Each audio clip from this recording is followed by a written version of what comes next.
गं गणपतये नमः। श्री शिवाय नमस्तुभ्यं। प्यारे भक्तों, इस वीडियो में आप सुन रहे हैं भगवान भोलेनाथ के महान भक्त हरिकेश यक्ष की कहानी। लेकिन उससे पहले आपका बहुत बहुत स्वागत करती हूँ आपके अपने YouTube चैनल पर, जिसमें आप सुन रहे हैं महान शिव भक्त हरिकेश यक्ष की कथा। तो भक्तों, कथा इस प्रकार है। प्राचीन काल में रत्नभद्र नाम से प्रसिद्ध एक धर्मात्मा यक्ष गंधमादन पर्वत पर रहता था। उसके पूर्णभद्र नामक एक पुत्र उत्पन्न हुआ। अंत में अनेक भोगों को भोग कर उस रत्नभद्र ने शिव ध्यान परायण हो परम शांत शिवलोक को प्राप्त किया। पिता के शिवलोक चले जाने पर पूर्णभद्र ने संतानहीन होने से अपनी भार्या कनक कुंडला नाम की यक्षिणी से कहा, प्रिय, मुझे पुत्र के बिना यह राज्य और महल आदि अब शून्य मालूम होता है। कनक कुंडला बोली, प्राणनाथ, आप ज्ञानवान होकर पुत्र के लिए क्यों खेद करते हैं? यदि यही इच्छा है तो पुत्र मिलने का उपाय कीजिए। इस जगत में उद्यमी लोगों को क्या दुर्लभ है। जो प्राणी प्रारब्ध के भरोसे रहते हैं वह नितांत का पुरुष हैं, क्योंकि अपना किया हुआ कर्म ही प्रारब्ध है और कुछ नहीं। इस कारण प्रतिकूल प्रारब्ध को शांत करने के लिए समस्त कारणों के भी कारण रूप भगवान शिव की शरण में जाना चाहिए। यदि आप सर्वश्रेष्ठ पुत्र चाहते हैं तो भगवान शिव की शरण ग्रहण कीजिए। अपनी पत्नी की बात सुनकर यक्षराज ने गीत वाद्य से भगवान शिव का पूजन करके पुत्र की अभिलाषा पूर्ण की। उसका नाम हरिकेश पड़ा। पुत्र के पैदा होने की खुशी से उसने अनेक दान पुण्य किए।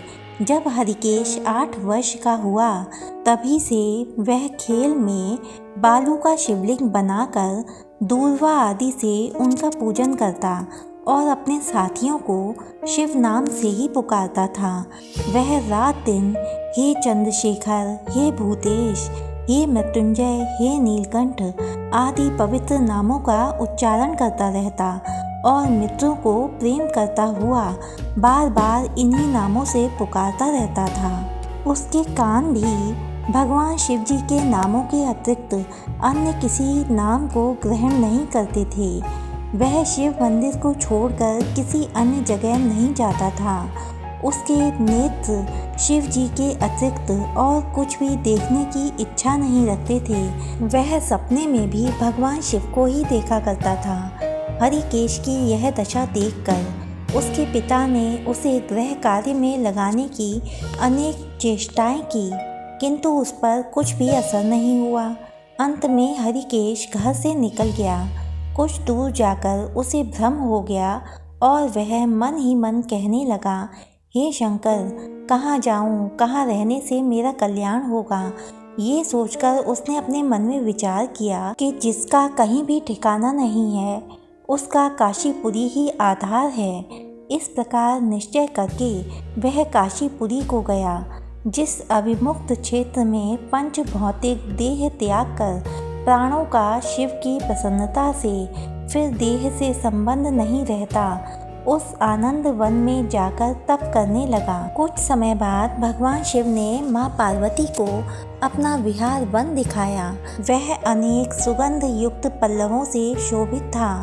शिव जी बोले, हे देवी, जैसे तुम मुझको बहुत प्रिय हो वैसे ही ये आनंद वन भी मुझे बहुत प्रिय है। मेरे अनुग्रह से इस आनंद वन में मरे हुए को जन्म मरण का बंधन नहीं होता, अर्थात वह फिर से संसार में जन्म नहीं लेता।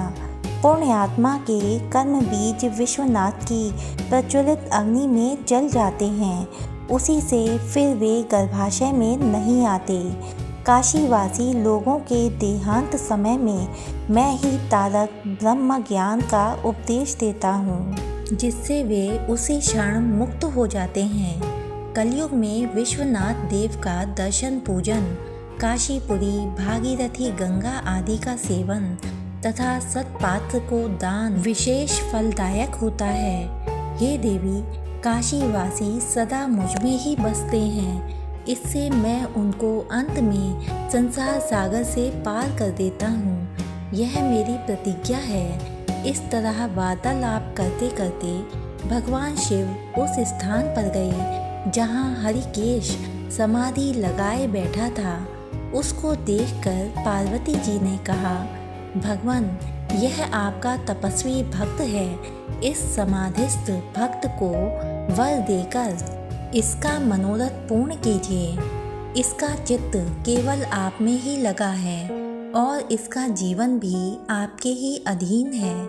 पार्वती जी की बात सुनकर भगवान शिव उसके पास गए और उन्होंने समाधि में स्थित उस हरिकेश को हाथ से स्पर्श किया। दया सिंधु का स्पर्श पाकर उस यक्ष ने आंखें खोलकर अपने सम्मुख प्रत्यक्ष अपने अभीष्ट को देखा। गदगद स्वर में यक्ष ने कहा कि हे शंभो, हे पार्वती पतये, हे शंकर, आपकी जय हो। आपके कर कमलों का स्पर्श पाकर मेरा यह शरीर अमृत रूप हो गया।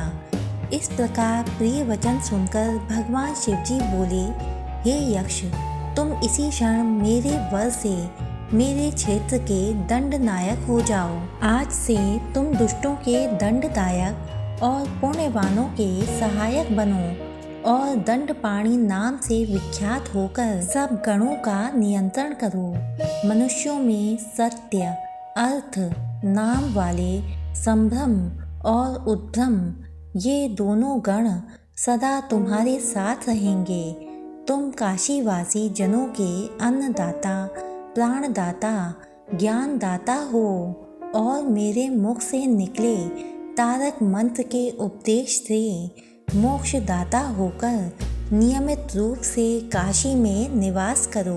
भगवान शिव शंकर की कृपा से वही हरिकेश यक्ष काशी में दंडपाणि के रूप में स्थित हो गया और भक्तों के कल्याण में लग गया। प्यारे भक्तों, होली आने वाली है और क्या आप जानते हैं कि होली का त्योहार किस तरह से भगवान शिव जी से जुड़ा हुआ है? एक पौराणिक कथा के अनुसार माता पार्वती भगवान शिव जी से विवाह करना चाहती थी, लेकिन शिव जी हमेशा साधना में लीन रहते थे। तब कामदेव शिव जी के अंदर की काम वासना को जगाने के उद्देश्य से कैलाश गए। वहां उन्होंने भगवान शिव की साधना में भंग डाल दिया।